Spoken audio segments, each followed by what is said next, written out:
दोस्तों, एक बारिश वाली रात थी चाइना के एक शहर में। एक माँ अपने बच्चे को गॉड में लिए हुए भाग रही थी। कुछ लोग उसका पीछा कर रहे थे। वो दौड़ते दौड़ते एक छोटी सी गाली के कॉर्नर में रुक गई और अपने बच्चे को शांत करने के लिए उससे एक लोरी गाने लगी ताकि वो डर न जाए या परेशान ना हो। अचानक पास में रहने वाली एक औरत ने उसकी आवाज सुनी और उस माँ के पास आई। उसने कहा कि अंदर आ जाओ, बारिश से बचने के लिए, कहीं बच्चा बीमार न पड़ जाए। माँ ने उस औरत की तरफ देखा, अपना बच्चा उसके हाथ में दिया और बोला, इससे थोड़ी देर के लिए अंदर ले जाओ, मैं सिर्फ दवाई लेने जा रही हूँ, अभी आती हूँ। जाने से पहले उसने बच्चे के गले में एक कोकोनट शेप का लॉकेट पहना दिया और फिर वो हमेशा के लिए गायब हो गई। औरत ने उससे ढूंढने की कोशिश की लेकिन वो कहीं नहीं मिली। साल बीत गए और वो बच्चा बड़ा होकर जवान हो गया। उसका नाम था शू। 18 साल बाद शू अपनी पलाने वाली बहन के साथ एक लोकल फेस्टिवल में घूम रहा था। वहां उसने सुना कि बहुत से लोगों में अचानक सुपरनैचुरल पावर्स आ रही हैं और उनकी संख्या तेजी से बढ़ रही है। थोड़ी देर में उसने देखा कि एक भारी क्राउड एक आदमी को देख रही है जो आग के साथ परफॉर्मेंस कर रहा था, जैसे उसमें कोई सुपर पावर हो। शू और उसकी बहन आगे बढ़े ताकि अच्छे से देख सके। जैसे ही शू ने उसकी पावर देखी, उसे लगा जैसे टाइम रुक गया हो, कोई भी हिल नहीं रहा। फिर एक अजीब तरीके से शू को आउटर स्पेस जैसी जगह में ले जाया गया जहां उसने हवा में एक तलवार तैरते हुए देखी। उसी वक्त उसके गले का लॉकेट चमकने लगा कुछ सेकंड के लिए, फिर सब कुछ गायब हो गया। शू वापस रियलिटी में आया और उस जादूगर को हैरान होकर देखता रहा। उसने मन में सोचा, ये कोई नॉर्मल इंसान नहीं हो सकता, जरूर इसके पास कोई सुपरनैचुरल पावर है। शो खत्म होने के बाद शू की बहन ने कहा, ये तो कमाल था, चलो बैक स्टेज जाते हैं, शायद हम भी सीख सकें इससे कुछ। शू मान गया और दोनों छुप के पीछे गए। वहां पहुंचते ही उन्होंने देखा कि कुछ लोग उस परफॉर्मर को ड्रग दे रहे थे और वो उनके सामने बेहोश हो गया। शू की बहन डर के मारे चिल्ला पड़ी, जिससे वो लोग अलर्ट हो गए। लेकिन शू जल्दी से आगे आकर बोला, अरे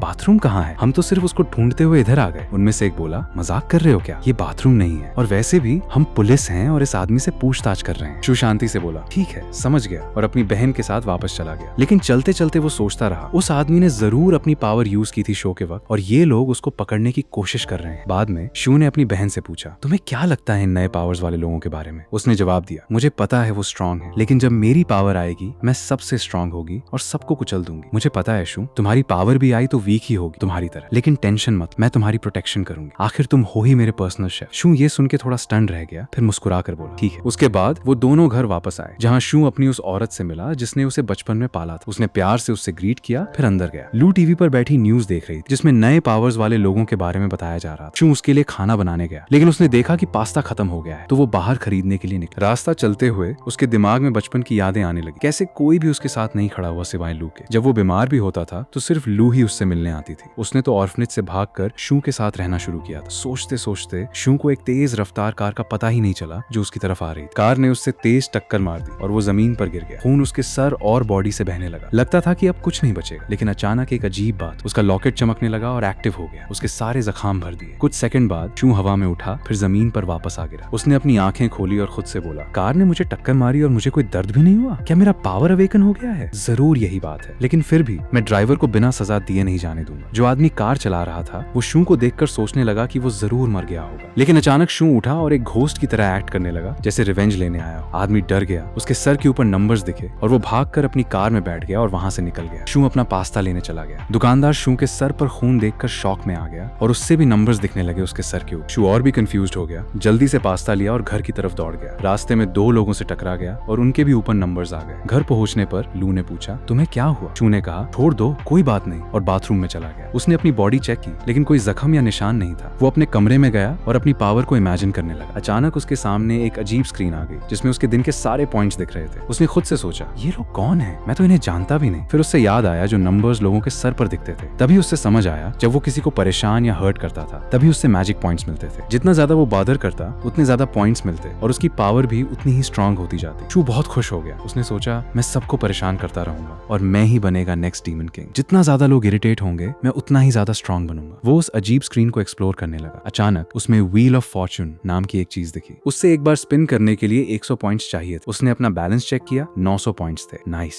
उसने कहा, इसका मतलब मेरे पास 9 स्पिन्स हैं। शू ने व्हील स्पिन करना शुरू किया। एक बार, दो बार, कुछ नहीं मिला, सिर्फ थैंक यू फॉर पार्टिसिपेटिंग का मैसेज आया। तीसरी बार में एक मैजिकल एप्पल निकला। जैसे ही शू ने उससे खाया, उससे एक स्ट्रेंज एनर्जी बॉडी में फील हुई, जैसे वो उसके सारे जख्म भर रही हो। एक्साइटेड होके शू ने व्हील को और स्पिन किया जब तक उससे एक स्क्रोल नहीं मिला। उसमें उसकी माँ के गाए हुए लोरी के लिरिक्स लिखे थे। उसने आंखें बंद करके वो गाना गया और उससे अपने अंदर कुछ अजीब सा महसूस हुआ, जैसे वो अपनी ही पावर के थ्रू किसी दूसरी दुनिया में पहुंच गया हो। वहां उसने देखा कि वो अपनी बहन से कम्पीट कर रहा है और उसके सामने नेगेटिव पॉइंट्स काउंट हो रहे थे। ये देखकर वो खुश हो गया और उसने फैसला किया कि वो अपनी बहन को और ज्यादा टीज करेगा ताकि और पॉइंट्स मिले। वो एक्सपीरियंस खत्म होने के बाद शू मूवी देखने के लिए बाहर गया, लेकिन मूवी देखते देखते उससे बाहर कुछ अजीब सा लगने लगा। वो चेक करने के लिए अपने घर की छत पर चढ़ गया और उसने वही लोग देखे जो उसने पहले देखे थे। शू उनसे छुपने की कोशिश करने लगा, लेकिन उन्होंने उससे पकड़ ही लिया। उनमें से एक बोला, शू तुम यहाँ क्या कर रहे हो? क्या तुम गैंग का हिस्सा हो? शू ने जवाब दिया, मैं यहीं रहता हूँ, तुम लोग क्या कर रहे हो? आदमी शॉक में आ गया और बोला, यहाँ एक डेंजरस क्रिमिनल है, हम उससे ढूंढ रहे हैं, अंदर रहिए ताकि कोई मुसीबत ना हो। शू ने सर हिलाया और अंदर चला गया, लेकिन मन में सोचता रहा, मैंने उनकी पावर कैसे सेंस कर ली जब उन्हें मेरी पावर का पता ही नहीं चला? इसका मतलब मेरी पावर उनसे ज्यादा स्ट्रॉन्ग। अचानक लू ने उससे पूछा, तुम बाहर क्या कर रहे थे? जैसे ही वो जवाब देने वाला था, उन्होंने देखा कि कोई घर के सामने जमीन पर पड़ा है। शू भागकर चेक करने गया और लू को अंदर रहने को कहा, लेकिन वो उससे परेशान करती रही और नेगेटिव पॉइंट्स देती रही जब तक उसने फैसला नहीं किया कि वो भी उसके साथ जाएगी देखने के लिए कि वो आदमी कौन है। शू उस आदमी के पास गया और उससे पहचान लिया। वो वही फायर परफॉर्मर था जो उसने पहले देखा था। उसने लू से कहा, हमें एम्बुलेंस कॉल करना चाहिए और उससे अंदर ले जाना चाहिए। लेकिन लू ने कहा, अफसोस कॉल बहुत एक्सपेंसिव है, हम अफोर्ड नहीं कर सकते, इससे यहीं छोड़ देते हैं। ये सुन के आदमी अपसेट हो गया और उसमें से नेगेटिव पॉइंट्स निकालने लगे। शू को एहसास हुआ कि वो आदमी बेहोश होने का नाटक कर रहा है, तो उसने उससे और ज्यादा इरिटेट करना शुरू कर दिया। इस स्पीड से तो मैं जल्दी ही डीमन किंग बन जाऊंगा। आखिर में उस आदमी का पेशेंस खत्म हो गया शू की बुलिंग से, और वो उठकर बोला, मुझे कुछ पीने को चाहिए, पानी लाओ। शू ने ताने मारते हुए कहा, ये बर्फ ले लो, हमारे पास सिर्फ यही है। आदमी गुस्सा हो गया और शू बहुत खुश हो गया। आदमी ने लू से मदद मांगी, लेकिन शू ने उससे फिर से जमीन पर गिरा दिया और उससे प्रोवोक करता रहा और पॉइंट्स कलेक्ट करता रहा। जब आदमी का कंट्रोल चला गया, उसने अपनी फायर पावर से शू को जलाने की कोशिश की, लेकिन शू की पावर एक्टिवेट हो गई और आग बुझा दी। आदमी उनके सामने शर्मिंदा हो गया। उसके बाद आदमी ने दोबारा जलाने की कोशिश की, लेकिन फायदा नहीं हुआ। शू से गुस्सा देखकर बहुत एंजॉय कर रहा था, स्पेशली क्योंकि उसके गुस्से से उससे बहुत पॉइंट्स मिल रहे थे। आखिर में आदमी का पेशेंस खत्म हो गया और उसने कहा, मैं जा रहा हूँ, मुझे तुम लोगों से कुछ नहीं चाहिए। शू ने जवाब दिया, ध्यान रखना दोबारा किसी छत से मत गिर जाना। इससे आदमी और ज्यादा गुस्सा हो गया और शू को उससे और ज्यादा पॉइंट्स मिल गए। शू अपनी बहन के साथ घर में अंदर गया, जिसने पूछा, तुम जले कैसे नहीं? क्या तुम्हारी पावर अवेकन हो गई है? उसने जवाब दिया, मुझे नहीं पता। उसने कहा, अगर अवेकन भी हो गई हो, तुम्हारा वीक बॉडी यूज हैंडल नहीं कर पाएगा। शू बोला, तुम क्या बात कर रही हो? वैसे मेरी पावर। उसने कहा, सोने से पहले मेरा होमवर्क कर देना, और उससे थोड़े और पॉइंट्स मिल गए। फिर वो अपने कमरे में गया और अपनी पावर्स एक्सप्लोर करने लगा। उससे एक आइटम मिला जो पॉइंट्स से खरीद सकता था, तो उसने वो खरीद लिया। एक अजीब पदार्थ आया और उसने खाया। खाते ही वो अपनी एनर्जी वर्ल्ड में वापस चला गया। लेकिन इस बार उसने अपने सामने एक दूर का प्लैनेट देखा और एहसास हुआ कि उससे एक नया पावर मिल गया। वापस आया तो उसने देखा कि वो अब एक हाथ से अपना बेड उठा सकता है। वो कमरे से बाहर आया और देखा लू टीवी देख रही है, तो वो उसके पास बैठ गया और अपना क्लास ग्रुप चैट खोला। उसने अपने क्लासमेट्स को टीज करना शुरू कर दिया और उनसे बहुत पॉइंट्स कमाए। फिर लू ने पूछा, ये लोग तुमसे बात क्यों नहीं करते? ग्रुप तो काफी टाइम पहले बना था। उसने जवाब दिया, क्योंकि उन्हें पता है मेरे पास पैसे नहीं है, इसीलिए वो मुझसे बात नहीं करते। उसने कहा, मुझे लगता है तुम सिर्फ बहाना बना रहे हो। शू ने जवाब दिया, उल्टा, तुम्हें पता है हम रेंट, पानी और गैस के लिए कितना देते हैं? जो पैसा हम कमाते हैं वो सिर्फ सर्वाइव। लड़की को उसके लिए बुरा लगा और उसने कुछ अंडे लाए ताकि वो अगले दिन बेच सके। ये क्लियर हो गया कि वही उनकी इनकम का मैं सोर्स। हर सुबह स्कूल जाने से पहले शू बाहर जाके अंडे बेचता था कुछ पैसे कमाने के लिए। अगले दिन वो बाहर गया और अंडे बेचना शुरू कर दिया। उसके पास खड़ा एक बुजुर्ग आदमी ने लू के बारे में पूछा और शू ने बताया, वो आज बीमार है इसलिए नहीं आई। शू के 2 क्लासमेट्स वहां से गुजरे, लेकिन उससे देखकर भी अनजान बने रहे और चलते रहे। बुजुर्ग आदमी को गुस्सा आया और उसने शू से पूछा, ये लोग तुमसे बात क्यों नहीं करते? शू ने जवाब दिया, शायद उन्हें शर्म आती है क्योंकि मैं अंडे बेचता हूँ, बस यही बात। बुजुर्ग आदमी अपसेट हो गया और बोला, पैसे कमाने में क्या गलत है? अचानक क्लास प्रेसिडेंट शू के पास आया उससे हरास करने और मॉक करने के लिए। उसने कहा, क्या अंडे बेचकर ही जिंदा रहते हो? उस वक्त शू को उसका इंटेंशन समझ आ गया और उसने शांति से जवाब दिया, धीरे धीरे मैं अपना खर्चा निकाल लेता हूँ। लड़का अनॉयड हो गया और शू को उससे कुछ पॉइंट्स मिले। क्लास प्रेसिडेंट ने आगे कहा, जल्दी से सब बेच दो,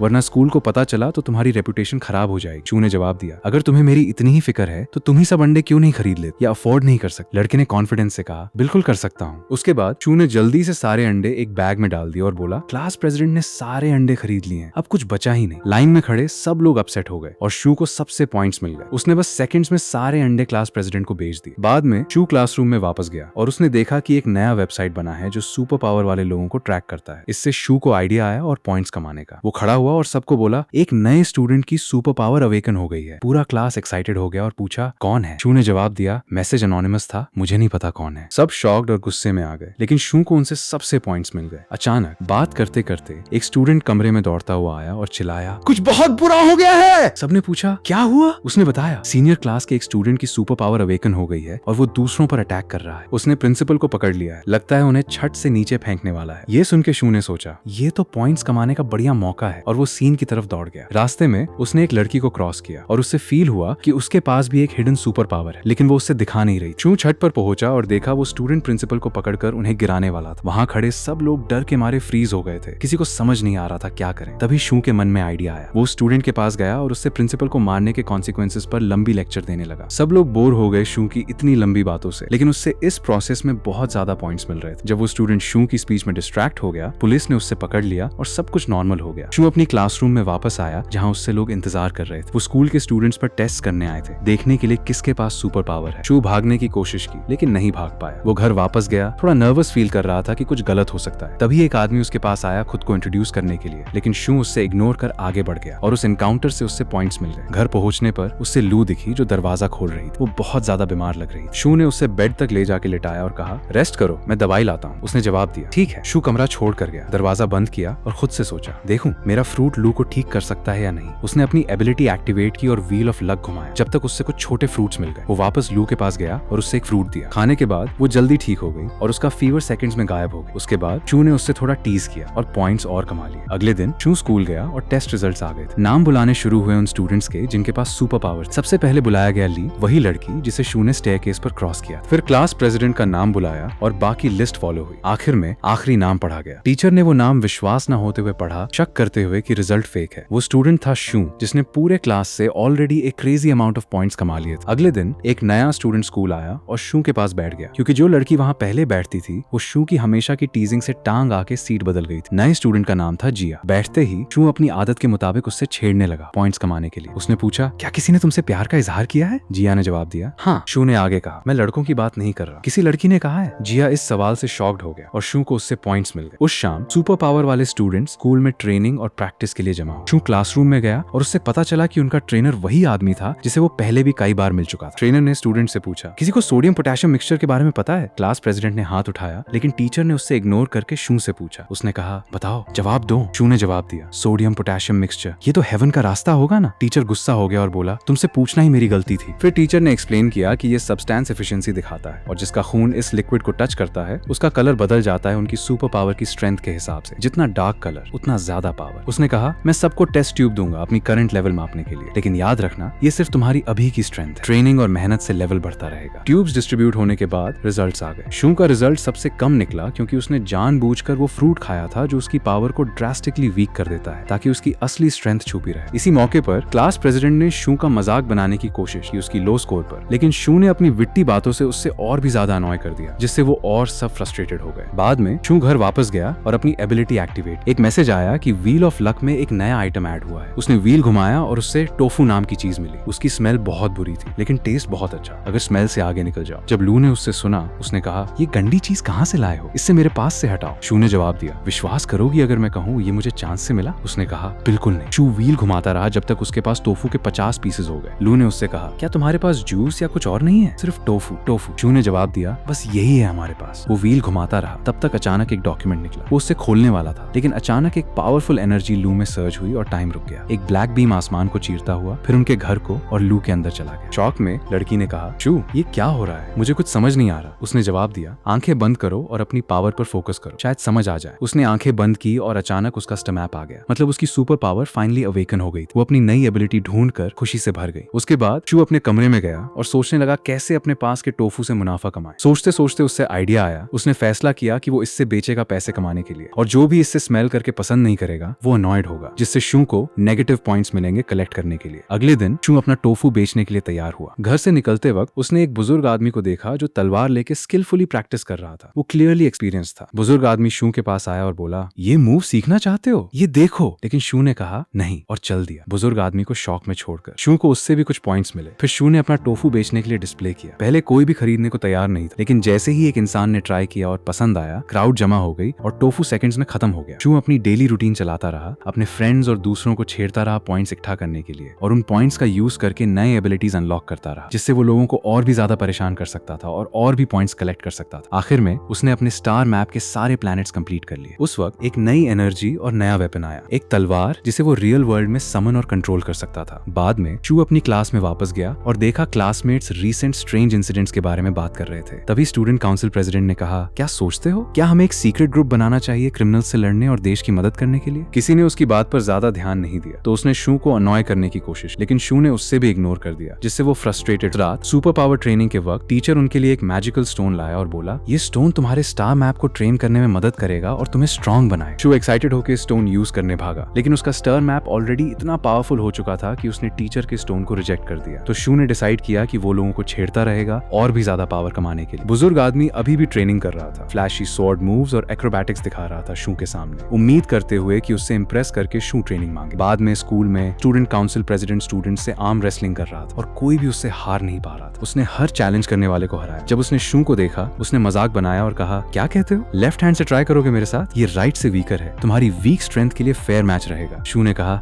डील। मैच शुरू हुआ। शू ने उसका हाथ पकड़ा और बूम, 1 सेकंड में हार गया। वो सब शॉक में आ गए और शू को क्राउड से मैसिव पॉइंट्स मिल गए। फिर शू ने उससे कहा, मेरा लेफ्ट आर्म असल में थोड़ा स्ट्रॉन्ग है, क्या कहते हो राइट से ट्राई करें, शायद तुम्हें चांस मिल जाए। वो दोबारा खेले, इस बार राइट आर्म से, और शू फिर जीत गया। प्रेसिडेंट और भी स्टंड हो गया और शू को उससे और पॉइंट्स मिले। क्लास प्रेसिडेंट गुस्से में था, लेकिन हीरो शू भी खामोश नहीं रहा। उसने ताने में कहा, विश्वास करोगे, तुम्हारा हाथ पकड़ने से मेरी पावर बढ़ गई, ये कैसे पॉसिबल है, तुम तो मेरे लकी स्टार हो। क्लास प्रेसिडेंट और ज्यादा गुस्सा हो गया और शू उससे बार बार पॉइंट्स कमाता रहा। उसके बाद स्टूडेंट्स खाने गए और शू उनके पीछे टोफू लेके गया, सिर्फ उन्हें अनॉय करने और उनका दिन खराब करने के लिए। वही है अपना शू अपनी पूरी अनॉइंग ग्लोरी में। जिया शू के पास आया और पूछा, तुम्हारी पावर कैसे बढ़ गई? शू ने आवाज बढ़ाते हुए जवाब दिया, ये सब क्लास प्रेसिडेंट की वजह से है, वो आज मेरा लकी स्टार है, सिर्फ उसका हाथ टच करने से मेरी पावर बढ़ गई और मैं उससे हरा पाया। जिया ने कहा, तुम्हारी पावर बढ़ गई है तो मैं टीचर को बता दूं, शायद वो तुम्हें एक्स्ट्रा मैजिक स्टोन्स दे दें। शू ने पूछा, वो टीचर कहाँ काम करता है? जिया ने जवाब दिया, वो अर्थ नेटवर्क में काम करता है। शू सरप्राइज में आ गया और पूछा, और भी नेटवर्क्स हैं क्या? जिया ने कहा, हाँ, स्काई नेटवर्क भी है जो अर्थ नेटवर्क से बहुत ज्यादा पावरफुल है। शू ने कहा, ठीक है, समझ गया। जब शू घर पहुंचा, उसने बाहर लोग बात करते हुए सुने। उसने छुप के सुना और पता चला कि वो लोग स्काई नेटवर्क से हैं। उनका लीडर बुजुर्ग आदमी के पास गया और उससे स्काई नेटवर्क में पोजीशन ऑफर की, लेकिन बुजुर्ग आदमी ने माना कर दिया, कहते हुए, अभी मैं फ्री नहीं हूँ। लीडर ने जवाब दिया, ठीक है, लेकिन याद रखना, स्काई नेटवर्क में खाली पोजीशन सिर्फ तुम्हारे लिए है, किसी और के लिए नहीं। फिर वो चले गए। शो,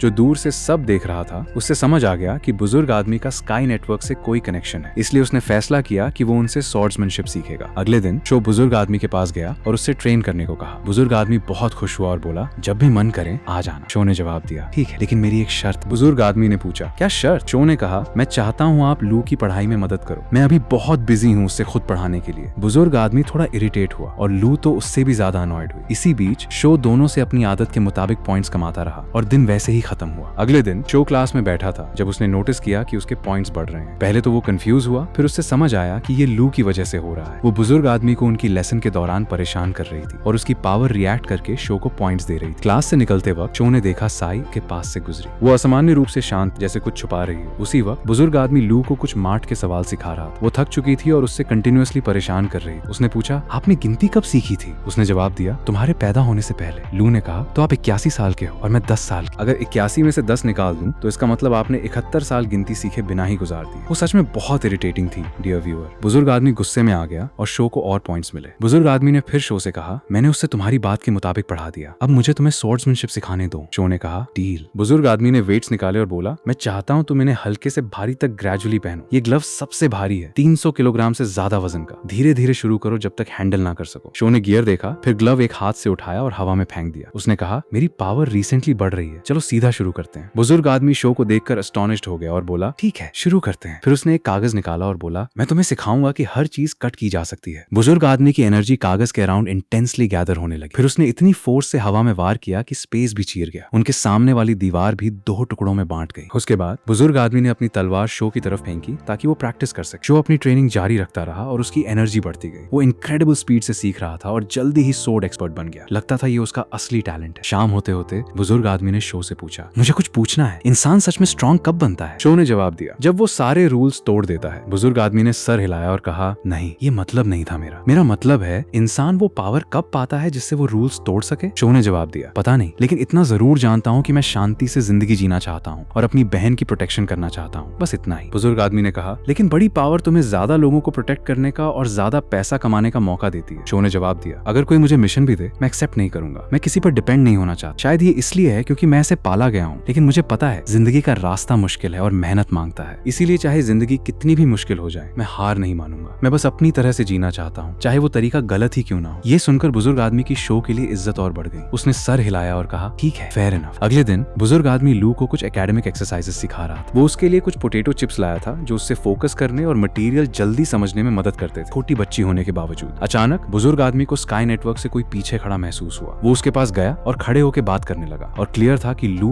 दोनों से इरिटेट हो रही थी, जिससे शो को और पॉइंट्स मिले। शो ये देखकर सरप्राइज में आ गया कि स्काई नेटवर्क से कोई वहां आया है। उस इंसान का नाम था शिर। उसके बाद शो टीचर के पास भागा और उससे शेर के साथ खड़ा पाया। जब लू ने शो को देखा, उसने पूछा, शो तुम यहाँ अभी क्या कर रहे हो? उसने जवाब दिया, मैं कुछ भूल गया था, वापस लेने आया हूँ। उसने कहा, ठीक है, मैं तुम्हारे लिए ले आती हूँ, और अंदर चली गई लेने के लिए। इसी बीच शेर बुजुर्ग आदमी को देश में बढ़ते डेंजर्स के बारे में बता रहा था। उसने बुजुर्ग आदमी को स्काई नेटवर्क ज्वाइन करने को कहा, लेकिन बुजुर्ग आदमी ने माना कर दिया। शेर के जाने के बाद बुजुर्ग आदमी ने शो को 2 सोडियम ट्यूब्स दिए चेक करने के लिए कि उसकी पावर बढ़ी है या नहीं। शो ने ट्यूब्स यूज किए और उनके अंदर का लिक्विड डीप ब्लैक हो गया, एक साइन की उसकी पावर ग्रेड ए तक पहुंच गई है, जो सबसे हाई रैंक्स में से एक। फिर कलर और बदला, जो बताता है कि उसकी पावर ग्रेड ए से भी ज्यादा बढ़ गई है। लू का ग्रेड भी ए से ऊपर गया, जिससे सब कुछ बहुत रियल फील हो रहा था। उसके बाद शो बाहर गया और एफिशिएंसी ट्यूब्स को दफन कर दिया ताकि कोई उन्हें ना ढूंढ सके। उसी वक्त बुजुर्ग आदमी उसके पास आया और रिजल्ट्स के बारे में पूछा, लेकिन शो ने उससे बताया कि वो अभी भी हमेशा की तरह वीक है। बुजुर्ग आदमी शॉक में आ गया और चला गया। बाद में शो अपनी स्टार मैप के साथ ट्रेनिंग करता रहा जब तक उसने एक नया पावर अनलॉक नहीं किया, एक ऑरा जो उसकी बॉडी को सराउंड करता था, उसे हार्म से बचाता और उसकी स्ट्रेंथ बढ़ाता। अंदर ही अंदर शो ने सोचा, मैं जानना चाहता हूँ लू के साथ क्या हुआ। उस वक्त लू अपने स्टार मैप के बारे में सपना देख रही थी और वो भी एक नई एबिलिटी अनलॉक कर रही थी। शो ने उससे कहा, अपनी पावर अब यूज करो। लड़की ने अपनी पावर यूज की और अपने ब्लैक होल से एक चींटी समन की, उससे बताते हुए कि उसने डेड क्रीचर्स की एनर्जी सेंस करना शुरू कर दिया है। वो चींटी बस कल ही मारी थी। उसके बाद हमारा हीरो उससे बाहर ले गया ताकि उसकी पावर दूसरे क्रीचर्स पर टेस्ट कर सके। उसने एक खूबसूरत चिड़िया समन की, लेकिन उसने उससे बताया कि ऐसी क्रीचर्स फाइट में काम नहीं आएंगी और उन्हें उसको कुछ स्ट्रॉन्गर ढूंढना होगा। उसने पूछा, क्या सोच रहे हो? उसने जवाब दिया, मेरे साथ आओ, मैं तुम्हें यूज करने के लिए सबसे अच्छी चीज दिलाऊंगा। उसने कहा, ठीक है, और उसके साथ चली गई। वो उससे एक पिग शॉप ले गया ताकि वो अपनी डार्क एनर्जी से मैच करने वाला क्रीचर समन कर सके। उसने कहा, क्या तुम चाहते हो मैं पिग गर्ल बन जाऊं? वो हंसा और बोला, हाँ, और उससे हमेशा की तरह छेड़ता रहा। वो इंतजार करते रहे जब तक एक पिग का स्लॉटर नहीं हुआ, फिर घर वापस आए। उसने कहा, अब अपना पिग समन करो। उसने जवाब दिया, ठीक है, और समन किया। शो ने चेक किया कि क्या ये बिल्कुल रियल पिग जैसा है, और आखिर में उससे पता चला कि हाँ। तो उसने अपनी तलवार निकाली देखने के लिए कि वो उससे मार सकता है या नहीं, और उसने 1 सेकंड में मार दिया। उस वक्त लू शो को खत्म करने ही वाली थी, लेकिन उसने कहा, सॉरी, मैं तुम्हारे लिए डिनर बनाऊंगा। तो वो शांत हो गई और उसके साथ खाने बैठ। खाते वक्त शो बहुत खुश लग रहा था। रिसेंटली टोफू बेचने से कमाए पैसे की वजह से उनकी लिविंग कंडीशंस बेहतर हो रही थी। उसने उससे कहा, जल्दी ही हम ये घर खरीद लेंगे, अब कोई रेंट नहीं। लेकिन अचानक शो को पास में सुपर नेचुरल एबिलिटीज वाले लोग महसूस हुए। वो उन्हें स्पाई करने बाहर गया और लू भी उसके साथ चिपक गई, साथ जाने की जिद करते हुए। चिंता मत करो, मैं तुम्हें स्लो नहीं करूंगी, उसने कहा। वो एनर्जी के सोर्स की तरफ दौड़े घटना का पता लगाने के लिए। उसी वक्त गैंग एक ब्रिज पर जमा हो चुकी थी और पुलिस का सामना करने की तैयारी कर रही थी। शो और लू वहीं खड़े लड़ाई देख रहे थे। एक पुलिसमैन बिना किसी मुश्किल के क्रिमिनल्स के अटैक्स डिफ्लेक्ट कर रहा था। कोई भी उसके पास नहीं आ पा रहा था, लेकिन अचानक उसका फोकस टूट गया और एक क्रिमिनल उससे चार्ज कर दिया। अपनी स्ट्रेंथ का एहसास होने के बाद ऑफिसर अपने टीममेट्स तक पहुंचने के लिए भागने लगा। वो पहुंचा और फाइटिंग का दूसरा राउंड शुरू हुआ। वो क्रिमिनल बहुत ज्यादा स्ट्रॉन्ग था, 4th रैंक थ्रेट के रूप में क्लासिफाई किया गया, मतलब वो एक्सट्रीमली पावरफुल था। उसने 2 ऑफिसर्स को मार दिया। शो ने अपनी बहन को वापस जाने को कहा और उसने खुद क्रिमिनल्स के पीछे अकेला जाने का फैसला किया। वो एक घर पर पहुंचा जिसे पुलिस ने हर तरफ से घेरा हुआ था। लगता था गैंग अंदर छुप गई है। एक गैंग मेंबर ने लीडर से कहा, क्या सोचते हो, सरेंडर कर दें? बाहर बहुत ज्यादा लोग हैं, हम सबको नहीं ले सकते। बॉस ने ताने में जवाब दिया, सरेंडर? पागल हो क्या? मेरे साथ आओ, मैं तुम्हारी प्रोटेक्शन करूंगा, किसी बात की चिंता मत करो। उसने 2 आदमियों को लिया और घर से बाहर निकला। तुरंत पुलिस ने हर तरफ से फायरिंग शुरू कर दी, लेकिन बॉस ने उन्हें शील्ड की तरह यूज किया। उन्होंने उसके लिए बुलेट्स खाई। वो सच में एक विकेड क्रीचर था। पुलिस उसके पीछे भागने लगी। उनमें से एक ने अपनी तलवार फेंकी जो उसकी बॉडी को पियर्स कर गई। उन्हें लगा यही काफी है उससे मारने के लिए, लेकिन नहीं। क्रिमिनल ऐसे वापस खड़ा हो गया जैसे कुछ हुआ ही ना हो। उसने उन्हें देखा और कहा, तो मारने के लिए तैयार हो? तभी अचानक सबने देखा शो ऊपर से उतार रहा है। विश्वास करोगे अगर मैं कहूं मैं यहाँ गलती से आया? उसने कहा। पुलिस गुस्से में आ गई, सोचते हुए वो भी एक क्रिमिनल है, और कुछ को उससे अटैक करने का ऑर्डर दिया गया। 2 आदमी फुल फोर्स में शो को मारने के लिए चार्ज किए, लेकिन वो इनक्रेडिबली स्किल्ड था। कोई भी उससे टच तक नहीं कर पा रहा था। उसने दोनों से हाई लेवल मास्टरी के साथ फाइट की। उसी वक्त कुछ पुलिस ऑफिसर्स क्रिमिनल पर अटैक करने लगे और लगने लगा जैसे वो उससे डिफीट करने वाले हैं, लेकिन क्रिमिनल ने उनमें से एक को स्ट्राइक किया और दूसरे को प्रोवोक करके उससे भी खत्म कर दिया। वो आदमी अनबिलीवेबली स्ट्रॉन्ग था। इसी बीच शो अपने दोनों ओपोनेंट्स को खत्म कर चुका था और बाकी को देख रहा था। अचानक उसके पैरों के नीचे एक मेटल प्लेट लूज हो गई और वो जमीन पर गिर गया। एक पुलिस ऑफिसर ने इस मोमेंट का फायदा उठाने की कोशिश की और उससे मिड एयर में स्ट्राइक किया, लेकिन आखिर में वही हार गया। अब सिर्फ क्रिमिनल और शो बचे थे आखिरी फेस ऑफ के लिए। क्रिमिनल ने शो को देखा और कहा, अब तुम्हारी बारी है मरने की। लेकिन अचानक शो पावर अप हुआ और दोनों क्लैश हो गए। शो की स्ट्रेंथ ओवरवेलमिंग थी और उसने क्रिमिनल को डिफीट कर दिया। बैटल के बाद शो घर वापस आया जहां लू उससे मिली, जो उसके लिए बहुत वरीड थी। उसने उससे रियश्योर करते हुए कहा, चिंता मत करो, सब कंट्रोल में है, मेरे साथ चलो, मैं तुम्हारा मूड ठीक करना चाहता हूँ। उसने जवाब दिया, कल भी तो यही कहा था और मुझे पिग शॉप ले गए थे। वो हंसा और बोला, नहीं, इस बार अलग है, चिंता मत करो। वो दोनों साथ निकले और रास्ते में बुजुर्ग आदमी मिल गया जिसने पूछा, अब तुम दोनों कहाँ जा रहे रहे हो? लू ने जवाब दिया, शो मुझे बस पास के रेस्टोरेंट ले जा रहा है, सही है ना शो? उसने कंफर्म किया, हाँ बिल्कुल सही। वो कुछ छातों से होते हुए चले और शो ने लू से कहा 1 किलोमीटर के एरिया को स्कैन करें, ये चेक करने के लिए कि कोई सस्पिशियस तो नहीं है पास में। उसने कहा ठीक है। अपनी चिड़िया समन करके एरिया स्कैन किया, कुछ भी नहीं है उसने कहा। उसने जवाब दिया, ग्रेट, मैं खुद जाके चेक करता हूँ, अगर सब क्लियर हुआ तो तुम्हें बुलाऊंगा। लू मान गई। शो उस जगह पहुंचा, उससे खाली पाया और उससे मैसेज भेजा ज्वाइन करने के लिए। जब लू पहुंची, शो ने पूछा, क्या तुम्हें यहाँ कोई डेड एनर्जी फील हो रही है? उसने जवाब दिया, हाँ 3 लोग, एक लंबा और 2 छोटे। उसने कहा ठीक है, उस लंबे आदमी की एनर्जी ले लो। उसने अब्सॉर्ब किया। उसने उससे कहा, अब इससे समन करो ताकि हम कंफर्म कर सकें ये वही है या नहीं। उसने कहा, मेरी एनर्जी अभी खत्म हो गई है, मुझे 1 दिन चाहिए रिकवर करने के लिए। चलो घर चलते हैं। लू ने कहा, घर वापस? तुम तो मुझे रेस्टोरेंट ले जाने वाले थे। शो ने कहा, क्या हम मजाक नहीं कर रहे थे? उसने जवाब दिया, नहीं, तुम चाहते हो हम खाली पेट वापस जाएं? तुम चाहते हो बुजुर्ग आदमी हमारी बुराई करें? वो हंसा और बोला, ठीक है, चलो आज जो हमने अचीव किया है उससे सेलिब्रेट करते हैं। वो उससे डाउनटाउन के एक रेस्टोरेंट ले गया। वो बैठे और खाना खाया। उसकी क्लियरली बहुत ज्यादा भूख थी। खाते वक्त शो ने उससे कहा, आज हमारे बीच जो हुआ वो सीक्रेट रहना चाहिए, अपनी पावर्स किसी को मत दिखाना। उसने सर हिलाया और कहा, ठीक है। शो ने लू को खाते हुए देखा और कहा, मुझे पता है मेरे साथ रहना मुश्किल है, अगर तुम अभी भी ऑर्फनेज में होती तो शायद इससे बेहतर खाती। मुझे पता है मेरी फाइनेंशियल सिचुएशन तुम्हें अफेक्ट कर रही है और मुझे अफसोस है अगर मैंने तुम्हें निराश किया है। ये सुनते ही लू रोने लगी और बोला, मुझे खाने या किसी और चीज की परवाह नहीं है, मैं बस तुम्हारे साथ अपने घर में रहना चाहती हूँ। शो उसकी बातों से बहुत डीपली मूव्ड हुआ। उससे याद आने लगा कितने क्लोज थे वो दोनों जब छोटे थे, और उससे याद आया जब पहली बार उसने इतना पैसा जमा किया था कि वो ये घर रेंट पर ले सकें जहाँ वो अभी रहते हैं। फिर उसने उससे कहा, मुझे भी यही चाहिए, मैं ऐसी जगह रहना चाहता हूँ जिसे हम अपना घर कह सकें और आज से हम हमेशा साथ रहेंगे। लू उसकी बातों से ओवरजॉयड हो गई। इसी बीच स्काई नेटवर्क ने एक मीटिंग की उस इंसान की पहचान इन्वेस्टिगेट करने के लिए जिसने क्रिमिनल को डिफीट किया। उन्होंने कहा, जिस तरह वो बोल रहा था और एक्ट कर रहा था वो एक टीनेजर लगता है, लेकिन अगर एक टीनेजर इतनी पावर तक पहुंच सकता है तो बड़ा होके वो क्या बनेगा? हमें उससे जल्दी ढूंढना हो। उस वक्त शो अपना टोफू बेच रहा था। उसकी रेपुटेशन इतनी बढ़ चुकी थी कि उसका सारा टोफू सिर्फ 10 मिनट में बिक जाता था। शो थोड़ा अपसेट फील करने लगा क्योंकि वो अब लोगों से नेगेटिव इमोशंस अब्सॉर्ब नहीं कर पा रहा था। सबको टोफू और उसकी स्मेल पसंद आने लगी थी। बेचते वक्त एक आदमी उसके पास आया और टोफू के बारे में पूछा। जब शो ने उससे बताया कि वो खत्म हो गया है, आदमी अपसेट हो गया और शो को उससे 50 पॉइंट्स मिले। इससे उससे एक आइडिया आया। बाद में एक और आदमी आया और बोला, मुझे टोफू चाहिए। शो ने जवाब दिया, तुम्हें टोफू चाहिए? आदमी ने कहा, हाँ। शो ने कहा, पास आओ, टोफू बिल्कुल खत्म हो चुका है। आदमी और भी अपसेट हो गया और शो को उससे 100 पॉइंट्स मिले। अगले दिन लू जो सो रही थी उससे अपनी एनर्जी वापस आने का एहसास हुआ। वो उठी, शो के पास गई और उससे खुशखबरी सुनाई। फिर उसने उससे वो क्रीचर दिखाया जो उसने समन किया। उसने पूछा, इससे कंट्रोल कैसे करती हो? लड़की ने जवाब दिया, ये वही करता है जो मैं चाहती हूँ, मैं चाहूँ तो इससे अभी तुम्हें हिट भी करा सकती हूँ, प्लीज ऐसा मत करो। शो ने रिक्वेस्ट करते हुए कहा। फिर लू ने उससे बताया कि वो उनकी मेमोरीज भी देख सकती है। उसने मुस्कुराते हुए कहा, वैसे तुम्हारा पंच सच में बहुत स्ट्रांग था। शो ने जवाब दिया, तुम उनकी मेमोरीज भी देख सकती हो, ये तो ग्रेट है। अचानक लू ने कहा कि उसने उनकी मेमोरीज में से एक जगह देखी है जहाँ चोरी का बहुत ज्यादा पैसा छुपा हुआ है। उसने सजेस्ट किया कि वो जाकर वो ले आए, लेकिन शो ने मना कर दिया। कहा, हम ऐसा नहीं कर सकते, अगर हम वो ले लेंगे हमें पुलिस को देना पड़ेगा, फिर वो पूछेंगे हमें कैसे पता चला और लोगों को तुम्हारी पावर्स के बारे में पता चल जाएगा। लू अपसेट हो गई और बोला, हम क्यों ना सिर्फ वो पैसा रख लें और जिस घर में रह रहे हैं वो खरीद लें? क्या हम किसी ऐसी चीज के लिए यूज नहीं कर सकते जो हमारी मदद करे? शो ने जवाब दिया, मैं भी वो घर खरीदना चाहता हूँ, लेकिन गलत तरीके से नहीं। फिर उसने उससे और भी टीज करना शुरू कर दिया जिससे वो और ज्यादा सैड हो गई। वो उससे छोड़कर चली गई। अगले दिन शो स्कूल गया और पूरी क्लास उस इंसिडेंट के बारे में बात कर रही थी जो ब्रिज पर हुआ था। जब शो ने उन्हें देखा उसने फिर से सबको टीज करना शुरू किया और उनसे कुछ पॉइंट्स कमा लिए। उसके बाद शो अपनी सीट पर बैठा और जिया से ब्लेस्ड लैंड के बारे में पूछा। जिया ने उससे बताया, ये एक ऐसी जमीन है जो स्पिरिचुअल एनर्जी से भारी है, अगर तुम वहां ट्रेन करो तुम्हारी पावर जल्दी बढ़ जाएगी और तुम अवेकनिंग तक पहुंच जाओगे। शो ने जवाब दिया, ये तो अच्छा लगता है, लेकिन वो जमीन बहुत एक्सपेंसिव है, क्या ट्रेन करने का कोई और तरीका नहीं है? जिया ने जवाब दिया, है, तुम मैजिक स्टोन्स यूज कर सकते हो इसकी जगह, मैंने सुना है कल हमें कुछ मिलेंगे। शो ने कहा, ठीक है फिर, ये परफेक्ट। अगले दिन स्कूल में एक नया प्रिंसिपल आया। वो स्काई नेटवर्क का मेंबर था और खास तौर पर ड्वान क्लास, जिसे स्पेशल एबिलिटीज क्लास भी कहा जाता है, को ट्रेन करने आया था। जैसे ही प्रिंसिपल, जिसका नाम ली शाओ था, शो के पास से गुजरा, शो को उसमें कुछ अजीब सा महसूस हुआ। उससे एहसास हुआ कि ये आदमी ऑर्डिनरी नहीं है, वो जरूर स्काई नेटवर्क का मेंबर है। लाई शाओ ने भी नोटिस किया कि एक स्टूडेंट ने कुछ सेंस किया है, लेकिन उसने इग्नोर करके वेलकमिंग सेरेमनी जारी रखी। सेरेमनी खत्म होने के बाद लाई शाओ सीधा ड्वान क्लास गया। उसने उन्हें उस मिस्टीरियस इंडिविजुअल के बारे में वर्न किया जो रिसेंटली सिटी में अपीयर हुआ था और उसकी फीचर्स डिटेल में डिस्क्राइब की, ताकि अगर वो उन्हें दिखें तो तुरंत रिपोर्ट कर सके। फिर उसने स्टूडेंट्स को उनके लेवल के हिसाब से मैजिक स्टोन्स डिस्ट्रीब्यूट किए। शो का लेवल लो था, इसलिए उससे सिर्फ 2 स्टोन्स मिले। बाद में शो ने जिया को अलग ले जाकर पूछा कि क्या स्पिरिचुअल स्टोन्स बेच सकते हैं और उनकी कितनी वैल्यू है। जिया ने एक्सप्लेन किया कि वो स्टोन स्काई नेटवर्क के हैं और उन्हें बेचना प्रोहिबिटेड है, लेकिन उससे ब्लैक मार्केट में कोई जानता है जो उन्हें खरीद सकता है। उसने अपने फ्रेंड से कॉन्टैक्ट 1,20,000 येन थी, जिसका मतलब था अगर शो इन्हें बेच दें तो वो आसानी से अपना घर फुल्ली फर्निश्ड खरीद सकता है। इसी बीच लाई शाओ बुजुर्ग आदमी से मिलने गया, उससे क्वेश्चन करने उस नए स्वॉर्ड वील्डिंग इंडिविजुअल के बारे में जो अपीयर हुआ था। उससे शक था कि बुजुर्ग आदमी ने ही उससे ट्रेन किया होगा, लेकिन बुजुर्ग आदमी ने कुछ भी जानने से मना कर दिया और उससे बताया कि एक रिस्पेक्टेबल आदमी के लिए दूसरों पर शक करना ठीक नहीं। लिए शो फिर घर वापस आया, जहां लू ने उसका स्वागत किया और उससे स्काई नेटवर्क और अर्थ डोमेन के बारे में पूछा। शो ने उसे सब कुछ बताया जो वो जानता था, फिर बोला मेरे पास तुम्हारे लिए अच्छी खबर है। लू एक्साइटेड हो गई और पूछा क्या है। शो ने उससे वो पैसा दिखाया जो उसने बचाया था और उससे एक नया फोन दिया। फिर उसने उससे बताया कि उसने लैंडलॉर्ड से बात कर ली है और घर का ओनरशिप कल से उसके नाम हो जाएगा। लू खुशी से ओवरवेल्म्ड हो गई, उसने उससे गले लगाया और खुशी के आंसू रोने लगी। ये सच में एक ब्यूटीफुल मोमेंट था। उसके बाद शो ने अपनी ट्रेनिंग जारी रखी और अपनी पावर बढ़ाता रहा। लू की एनर्जी भी बढ़ने लगी। जब शो को घर की दीड़ मिली, उससे स्कूल से एक मैसेज आया बताते हुए कि वो एक नई ट्रेनिंग लोकेशन जाएंगे। उससे एहसास हुआ कि वो कुछ दिनों तक घर वापस नहीं आ पाएगा। अगले दिन स्टूडेंट्स ट्रांसपोर्ट व्हीकल्स में बैठे ट्रेनिंग साइट की तरफ। रास्ते में जिया उन्हें वो जगह एक्सप्लेन करने लगा जहां वो जा रहे थे। ये एरिया रूइंस कहलाता है। ये एलियन इन्वेजन के बाद बना था। अंदर तुम्हें इल्यूजन्स, ट्रेजर्स और बहुत सी चीजें मिलेंगी, लेकिन उस रूइन में सबसे इंपॉर्टेंट चीज है कोराई। अगर कोई उससे हासिल कर ले तो रूइन पूरी तरह गायब हो जाता है। स्टूडेंट्स ध्यान से सुन रहे थे, सब पूरी तरह फोकस थे। जिया ने आगे कहा, स्काई नेटवर्क के लीडर ने कुछ दिन पहले एक रूइन खोला था और कोराई रिट्रीव किया जो एक तलवार निकली। स्टूडेंट्स बहुत एक्साइटेड हो गए। वो ट्रेनिंग लोकेशन पहुंचे जहां उनके इंस्ट्रक्टर ने उन्हें इकट्ठा किया और कहा, तुम लोग यहाँ एक सीक्रेट मिशन पर हो। ये मेनली तुम्हारी एक्सपीरियंस बढ़ाने के लिए है, बस इतना ही। लेकिन अगर कोई भी इंफॉर्मेशन लीक करता है उसे मिलिट्री पनिशमेंट मिलेगा। स्टूडेंट्स ने जवाब दिया, समझ गए। सब अंदर चले गए। हर एक को खाना मिला और वो बैठकर खाने लगे। लेकिन एक मोटे स्टूडेंट को जगह पसंद नहीं आई और वो चेयर के लिए बार बार मांग रहा था, कहते हुए कि वो जमीन पर बैठकर खाना नहीं खाना चाहता। वहां कोई चेयर अवेलेबल नहीं थी। लेकिन इवेंचुअली एक सोल्जर ने उससे देखा और उससे अपनी चेयर दे दी ताकि कंप्लेंट्स बंद हो। सोल्जर खुद जमीन पर बैठ गया। जब शो ने ये देखा उससे अच्छा नहीं लगा। वो स्टूडेंट के पास गया और बोला, चेयर से उठो। स्टूडेंट ने सुनने का नाटक किया तो शो को गुस्सा आ गया और उसने उससे पंच मार दिया। इंस्ट्रक्टर फिर आया और स्टूडेंट को अंदर ले गया, जबकि शो ऐसे खाता रहा जैसे कुछ हुआ ही नहीं। उस रात सब ट्रेनिंग करने लगे सिवाय शो के, जिसे उनकी तरह ट्रेन करना नहीं आता था। उसने सोचा, मैं क्यों ट्रेन करूं जब मुझे पॉइंट्स दूसरे तरीके से मिल सकते हैं। चलो कुछ फन करते हैं। वो क्लास लीडर के पास गया और उससे अनॉय करना शुरू कर दिया जब वो ट्रेन कर रहा था। लीडर ने इग्नोर करने की कोशिश की, लेकिन शो लगाता रहा जब तक उसने कुछ पॉइंट्स कमाकर एप्पल्स खरीदने में यूज नहीं कर दिए। फिर शो ने लू को कॉल करके चेक करने की कोशिश की, लेकिन सिग्नल नहीं था, जिससे वो बाद में वो फिर खाने गया। इस बार कुक ने उससे एक्स्ट्रा खाना दिया और एक सोल्जर ने भी उससे अपनी चेयर ऑफर की, शायद कल वाले मानली काम की वजह से जो शो ने किया था। लेकिन शो ने चेयर लेने से मना कर दिया और फिर से जमीन पर बैठकर जिया के साथ खाया। खाने के बाद शो फिर क्लास लीडर को परेशान करने लगा, जो क्लियरली टैंग आ चुका था। वो कैंप से दूर भाग गया ट्रेन करने। लेकिन क्या शो ने उससे जाने दिया? बिल्कुल नहीं। शो उसके पीछे भागा, उससे टीज करता रहा जब तक उसने सारे पॉइंट्स कलेक्ट नहीं कर लिए जो वो चाहता था। शो फिर अकेला ट्रेन करने गया, अपना स्टार मैप खोला और अपनी पावर बढ़ाई। उससे बहुत ज्यादा स्ट्रांग फील हुआ। लंच के वक्त क्लास लीडर गुस्से में उसके पास आया और बोला, तुम आर्म रेसलिंग में मुझे हराने के बाद से बड़े शॉट की तरह एक्ट कर रहे हो। मैं भी पावर अप हो गया हूँ और अगर हम अभी फाइट करते हैं मैं तुम्हें क्रश कर दूंगा। शो रिमैच के लिए मान गया। टीचर ने उन्हें सुनते हुए आकर रेफरी बनने का फैसला किया। दोनों ने हाथ पकड़े और कम्पीट करने के लिए तैयार हुए। सारे स्टूडेंट्स क्लास लीडर के लिए चीयर कर रहे थे, उम्मीद करते हुए कि शो हार जाए ताकि वो आखिरकार उससे छूटे। जैसे ही टीचर ने हाथ उठाया और बोला गो, शो ने क्लास लीडर को 1 सेकंड से भी कम वक्त में हरा दिया। सब शॉक में रह गए और शो उनसे सबसे पॉइंट्स कलेक्ट करने लगा। टीचर भी शो की स्ट्रेंथ देखकर इंप्रेस्ड हो गया और बोला, चलो मेरे साथ खेलो। शो ने जवाब दिया, ठीक है, और चैलेंज एक्सेप्ट कर लिया। टीचर क्लास प्रेसिडेंट से काफी ज्यादा स्ट्रांग था, लेकिन वो भी आसानी से हार गया। टीचर शो की पावर देखकर ओवरजॉयड हो गया और बोला, तुम्हारा फ्यूचर बहुत ही शानदार है, ऐसे ही चलते रहो, कोई भी तुम्हारे रास्ते में नहीं आ पाएगा। फिर शो के दिमाग में आइडिया आया और उसने मजाक में कहा, नहीं नहीं टीचर, ये सब क्लास प्रेसिडेंट की वजह से है। वो मेरा लकी चार्म है। जब भी मैं उसका हाथ टच करता हूँ मेरी एनर्जी बढ़ जाती है। क्लास प्रेसिडेंट ने ये सुन लिया और उससे जेनरसली पॉइंट्स मिलते रहे। जब वो सब बैठे थे, लाई शाओ ने अचानक देखा कि एक डेंस फॉग एरिया में आ रही है। उससे एहसास हुआ कि ये नॉर्मल नहीं है इस जगह के लिए, इसलिए उसने इमरजेंसी अलार्म बजा दिया और सबको इवैक्यूएट करने का ऑर्डर दिया। शो ने अलार्म सुना और दूसरों के साथ भागने की कोशिश की, लेकिन फॉग सेकंड्स में उन्हें पकड़ के अंदर स्वॉलो कर गया। शो एक अजीब जगह गिर गया जो उसने पहले कभी नहीं देखी थी। उसने खुद से सोचा, मैंने ये जगह जिंदगी में कभी नहीं देखी। इसके पहले वो अपनी सोच पूरी कर पाता, एक स्केलेटल मॉन्स्टर ने उससे अटैक कर दिया। शो ने उसके सारे अटैक स्किलफुली डॉज किए, अपना एक्स से उठाया और उससे खत्म कर दिया। फिर वो एक ऊंची जगह पर चढ़ा ये फिगर करने के लिए कि उससे कहां जाना चाहिए, लेकिन अचानक उसके नीचे बहुत से मॉन्स्टर्स आ गए उससे मारने की कोशिश करते हुए। वो भागता रहा और कोई भी उससे पकड़ नहीं पाया। अचानक कुछ स्टूडेंट्स उसकी तरफ दौड़ते हुए आए, चिल्लाते हुए, भागो, पीछे मॉन्स्टर्स हैं। शो ने मुड़कर देखा कि उनमें से एक मारा जा रहा है, तो वो भाग कर गया और सेकंड्स में सारे मॉन्स्टर्स खत्म कर दिए। बाकी स्टूडेंट शॉक में खड़े रह गए उस पावर को देखकर जो उसने अभी दिखाई थी। अचानक एक मॉन्स्टर ने शो को घेरा और उससे समझ नहीं आया क्या करें। बाकी स्टूडेंट्स बस वहीं खड़े देखते रहे, कोई भी हेल्प करने की हिम्मत नहीं जुटा सका। शो ने अपनी स्ट्रेंथ गैदर की और मॉन्स्टर को डिफीट कर दिया। उसके बाद वो उनके पास गया और बोला, ये जगह सेफ नहीं है, कहीं और छुपने की जगह ढूंढो। एक लड़की ने जवाब दिया, लेकिन तुम कहाँ जा रहे हो? हमारे साथ रहो और हमारी प्रोटेक्शन करो। शो ने जवाब नहीं दिया। इसके बजाय उसने कहा, मॉन्स्टर्स सिर्फ उनके सर काट कर ही मारे जा सकते हैं, ये एक्स से लो और उनसे लड़ो। फिर वो चला गया। उसके जाने के बाद उनमें से एक ने कहा हमें उसकी मदद करनी चाहिए, शायद वो हमारे साथ रुके। वो दिन खत्म हुआ और बाद में शो स्केलेटल वॉर और उनमें से एक तलवार ले ली। वो रूइंस में दौड़ता रहा, रात होने से पहले छुपने की जगह ढूंढते हुए। दौड़ते दौड़ते उसने किसी को आसमान में फ्लेयर फायर करते देखा। बिना सोचे वो फ्लेयर की लोकेशन की तरफ भागा और जमीन पर एक और फ्लेयर लॉन्च, फ्लेयर के सोर्स की तरफ देखते हुए। शो ने देखा एक इंसान फ्लेयर गुण लेके खड़ा है जो स्ट्रेंजली एनर्जी पॉइंट्स एमिट कर रहा था। उस वक्त शो को शक हुआ कि ये वही स्पाई हो सकता है जिसके बारे में जिया ने वार्न किया था। और सच में ये इंसान एक स्पाई निकला जो किसी दूसरी ऑर्गेनाइजेशन ने भेजा था। उससे पहले से पता था कि स्टूडेंट्स रूइंस में एंटर करेंगे और वो अपने 6 कंपेनियंस के साथ आया था। उन्होंने अग्री किया था कि अगर वो सेपरेट हो जाएं तो आसमान में फ्लेयर शूट करेंगे रीग्रुप करने के लिए। लेकिन शो की प्रेजेंस ने उनका प्लान खराब कर दिया, इसीलिए स्पाई विजिबली फ्रस्ट्रेटेड था और एनर्जी पॉइंट्स लीक कर रहा था। उसने फिर शो से फ्रेंडली होने का नाटक किया, ऐसे एक्ट किया जैसे वो उसी क्लास से है और क्लेम किया कि वो रूइंस में एक्सीडेंटली एंटर हुआ। शो ने खुद से सोचा चलो इसके साथ खेलते हैं और बोला मैं भी डिवाइन आर्ट्स क्लास से हूँ, चलो साथ जाते हैं। स्पाई ने शो की तलवार नोटिस की और पूछा ये अच्छी तलवार है, रूइंस से मिली? शो ने जवाब दिया हाँ, क्या मैं इससे एक सेकंड होल्ड कर सकता हूँ? स्पाई ने पूछा केयरफुली क्लोज आते हुए। शो ने देने का नाटक किया लेकिन लास्ट मोमेंट में उससे अपनी तरफ खींच लिया। ये एनर्जी पॉइंट्स गेन करने का एक ट्रैप था। उसके बाद स्पाई ने कहा कि वो जा रहा है लेकिन शो ने जिद की मुझे अकेला मत छोड़ो, मुझे अकेले चलने से डर लगता है, मैं तुम्हारे साथ आऊंगा। स्पाई स्टन रह गया लेकिन जवाब दिया ठीक है। वो साथ दौड़ते रहे। शो ने स्लो होने और कीप अप ना कर पाने का नाटक किया। स्पाई ने सोचा वो उससे आउटरन कर भाग सकता है लेकिन सरप्राइज से शो एफर्टलेसली उसके साथ मैच कर रहा था। तभी अचानक मॉन्स्टर्स जमीन के नीचे से उन्हें अटैक करने लगे। वो लड़का मॉन्स्टर्स से भागने की कोशिश कर रहा था और शो भी डरा हुआ नाटक करते हुए उसके साथ भागा। लड़का शो से वेपन लेना चाहता था जबकि शो सिर्फ उससे मेस कर रहा था। फिर शो ने उससे धक्का दिया और स्केलेटल मॉन्स्टर्स से दूर भाग गया। लड़का मारने ही वाला था लेकिन उसने एक छुपा हुआ चाकू निकाला और उससे मॉन्स्टर्स को मार दिया। वो भागता रहा जब तक शो तक नहीं पहुंचा, गुस्से में और उससे धक्का देने के लिए मारने की सोच रहा था। लेकिन उसने डिसाइड किया कि वो उससे सोते वक्त मार देगा ताकि वो रेजिस्ट या ट्रबल ना करे। शो ने पहले सोने का नाटक किया और जब लड़का उससे मारने क्लोज आया शो ने आंखें खोली और कहा मैं अब ठीक हूँ, मुझे कोई नींद नहीं चाहिए। लड़का एनरेज्ड हो गया। सुबह शो नीचे गया खाना लेने, टोफू निकाला और खाने लगा। जब लड़के ने टोफू देखा वो शॉक में आ गया और पूछा उसने कैसे बनाया, जिद करते हुए कि उसके पास होना इम्पॉसिबल है। शो उससे टीज करता रहा जब तक लड़का आखिर में कंट्रोल खो बैठा और उससे मारने का फैसला कर लिया। लड़का बहुत स्ट्रांग था और उसने शो पर कुछ हिट्स लैंड किए लेकिन शो भी इजी नहीं था। उसने सारे अटैक्स डॉज किए और वार किया। लड़का और भी ज्यादा गुस्सा हुआ और फुल फोर्स से शो पर अटैक किया लेकिन शो ने स्किलफुली हर हिट डॉज किया। डॉज करते वक्त शो की तलवार जमीन पर गिर गई। लड़के को लगा उसका अपर हैंड है और वो उससे खत्म करने वाला था लेकिन शो ने अपनी दूसरी तलवार निकाली और उससे खत्म कर दिया। तभी स्पाई को एहसास हुआ कि शो वही इंसान है जिसने पहले क्रिमिनल को डिफीट किया था। वो जमीन पर गिर गया और मर गया। शो ने लड़के की डेड बॉडी को देखा और कहा ये दुनिया सच में डरावनी है। कल मैं सिर्फ उसके साथ मजाक कर रहा था लेकिन आज मैंने उससे मार दिया। ये बिल्कुल मजाक नहीं है लेकिन रास्ता कितना भी मुश्किल हो मैं इससे चालूंगा। वो वहां से चला गया और चलते हुए एक फॉरेस्ट में पहुंचा जहां उसने जमीन पर एप्पल्स देखे। उससे एहसास हुआ कि वो एप्पल ट्रीज हैं और उसने कुछ कलेक्ट करने शुरू किए। कलेक्ट करते वक्त गुस्सैले स्क्वायरल्स का एक ग्रुप आया और उससे पठार फेंकने लगा। उसने उनसे कुछ पॉइंट्स गेन किए और फिर एप्पल्स लेके भाग गया। वो दौड़ता रहा जब तक एक रिवर तक नहीं पहुंच गया। वहां से पानी पिया और खुद से कहा मैं बहुत देर से दौड़ रहा हूँ और किसी से नहीं मिला, क्या इस रूइन का कोई अंत नहीं है? वो अपनी सोच पूरी भी नहीं कर पाया था कि भेड़ियों का एक पैक उससे अटैक कर दिया। उसने राइट में भागने की कोशिश की लेकिन वहां पूरा वुल्फ ट्राइब मिला तो वो वापस जिस रास्ते से आया था उसी तरफ मुड़ गया। शो दौड़ता रहा और सोचा इतना दौड़ने के बाद भी मैं ठाका क्यों नहीं हूँ, शायद ये एप्पल्स की वजह से। एक्चुअली मुझे लगता है मैं और भी तेज दौड़ सकता हूँ। और सच में उसने अपनी स्पीड बढ़ाई और सारे भेड़ियों से बच निकला। इवेंचुअली वो उस जगह पहुंचा जहां उसने एक्से वाले ग्रुप को दिया था और पाया कि उनकी संख्या बढ़ गई। वो उनके साथ बैठा और बोला मैं एक रात तुम्हारे साथ रुकूंगा फिर चला जाऊंगा। बच्चे उससे कन्विंस करने की कोशिश कर रहे थे कि वो उनकी प्रोटेक्शन करे लेकिन उसने मना कर दिया। उस लड़की रोने लगी और बोला हम 3 दिन से कुछ नहीं खाया। उसने एक एप्पल निकाला और खाना शुरू किया। फिर उन्हें बताया अगर तुम्हें ये एप्पल चाहिए उस डायरेक्शन में 2 दिन चलो, वहां तुम्हें बहुत सारे एप्पल ट्रीज मिलेंगे लेकिन स्क्वायरल से सावधान रहना, उन्हें अपना फ्रूट कोई टच करे पसंद नहीं। बच्चे उससे फ्रस्ट्रेटेड होकर एक्स्ट्रा पॉइंट्स दे दिए जानते हुए कि वो शायद वहां से निकाल नहीं पाएंगे। उनमें से एक ने एक्स से उठाया और जबरदस्ती एप्पल लेने के लिए उसके पास आया लेकिन शो ने उससे आउट मैन्यूवर किया और एक्स से वापस ले लिया। फिर उसने कहा अब मुझे जाना होगा। उसने अपनी तलवार और एक्स ली मॉन्स्टर्स से लड़ने के लिए लेकिन जाने से पहले उसने उन्हें उन नोटिस 2 एप्पल्स छोड़ दिए। शो अपने रास्ते चला गया कुछ करने की तलाश में जब अचानक उससे एक अप्रोचिंग एनिमी की आवाज सुनाई। वो पीछे हटा जब एक स्केलेटन ने उससे स्पीयर से अटैक किया। शो ने स्पीयर पकड़ ली और उससे छोड़ा नहीं और स्केलेटन्स जमा होने लगे अटैक करने के लिए लेकिन शो ने सामने वाले को गिरा दिया, उसकी स्पीयर ले ली और भाग गया। स्केलेटन्स उससे ढूंढते रहे लेकिन नहीं मिल पाया। हार मानकर उन्होंने वो एरिया छोड़ने का फैसला किया। जैसे ही वो गए शो ने डिसाइड किया कि वो उनके बाकी वेपन्स भी ले लेगा और उनका पीछा करेगा उन्हें और भी परेशान करने के लिए। कहीं और स्टूडेंट्स और टीचर्स का एक ग्रुप स्केलेटल नाइट्स का इंतजार कर रहे थे उन्हें मारने के लिए लेकिन उन्हें पता नहीं था उनसे कैसे डील करें। तो उन्होंने डिसाइड किया कि वो नाइट्स के लीडर को मारने की कोशिश करेंगे, उम्मीद करते हुए कि इससे बाकी स्कैटर हो जाएंगे और वो काम खत्म कर सकेंगे। उन्होंने किसी ऐसे को ढूंढ ढूंढा जो अलग दिखता हो और उससे चुना जिसके पास स्पीयर नहीं था, सिर्फ एक तलवार थी। उन्होंने अज्यूम किया कि वही लीडर है, ये ना जानते हुए पर ने पोजीशन ली और बूम उसके सर में मार दिया। सब सेलिब्रेट करने लगे, सोचते हुए कि उन्होंने नाइट्स को डिफीट कर दिया। लेकिन नाइट्स का लीडर अभी भी जिंदा था और उसने अपने फॉलोअर्स को उन पर एरोस चलाने का ऑर्डर दिया, जिससे उनके पास भागने के अलावा कोई ऑप्शन नहीं बचा। वो दूसरी जगह मूव हो गए, कंफ्यूज, कहते हुए हमने क्या किया, क्या हमने उनके लीडर को नहीं मारा? ये लोग अभी भी कैसे फोकस्ड हैं और अटैक कर रहे हैं? एक इंस्ट्रक्टर ने जवाब दिया, सिर्फ एक ही पॉसिबल एक्सप्लेनेशन है, जिससे हमने मारा उसका वेपन चुराया गया था। लेकिन कौन उसका वेपन चुरा सकता है? इसके पहले वो अपनी कॉन्वर्सेशन पूरी कर पाते, उन्होंने शो को देखा जो स्केलेटल नाइट्स का इंतजार कर रहा था। वो अचानक उनमें से एक पर कूड़ा, उससे स्ट्राइक किया, उसकी स्पीयर ली और चला गया। इंस्ट्रक्टर ने फिर कहा, तो अब हमें पता है कौन स्पीयर्स चुरा रहा है। उसने ऐड किया, क्या डियॉन क्लास में सच में कोई स्टूडेंट इतनी स्ट्रेंथ वाला है? एक स्टूडेंट ने शो को पहचाना और बोला, हाँ वो हमारी क्लास का स्टूडेंट है, उसका नाम शो है। उसका एनर्जी सिस्टम अवेकन हुआ था जब उसने रेस्ट चैलेंज में क्लास लीडर को डिफीट किया था। उसके पास इनक्रेडिबल पावर लगती है। इंस्ट्रक्टर ने जवाब दिया, इसीलिए हमें इस लड़के को अपनी रैंक्स में रिक्रूट करना होगा। दूसरी तरफ शो एक पेड़ पर बैठा था, बिल्कुल अनबॉदर्ड सोल्जर्स, स्केलेटन्स या किसी और चीज से। वो अपने पास्ट लाइफ के थॉट्स में डूब गया था और कितना मिस कर रहा था अपनी बहन लू को और वापस जाने की चाह रख रहा था। कुछ डीप सोचने के बाद उसने अपना रास्ता जल्दी कंप्लीट करने का फैसला किया ताकि वो रूइंस का पूरा फायदा उठा के वापस जा सके। जैसे वो चलने लगा, स्केलेटन वॉरियर्स ने उसके लिए एम्बुश लगा दी थी उससे मारने के लिए। उन्होंने उससे हर तरफ से घेरा, खत्म करने के लिए तैयार। लेकिन शो ने उन्हें सरप्राइज कर दिया अपनी स्पिरिचुअल एनर्जी अपने स्पीयर में एक्टिवेट करके, उसे ग्रेट स्किल से वील्ड करते हुए। उसने नाइट्स को एक एक करके अटैक किया और सबको डिफीट किया, उन्हें खत्म करने के। इसी बीच लू बहुत ज्यादा गुस्सा में थी क्योंकि शो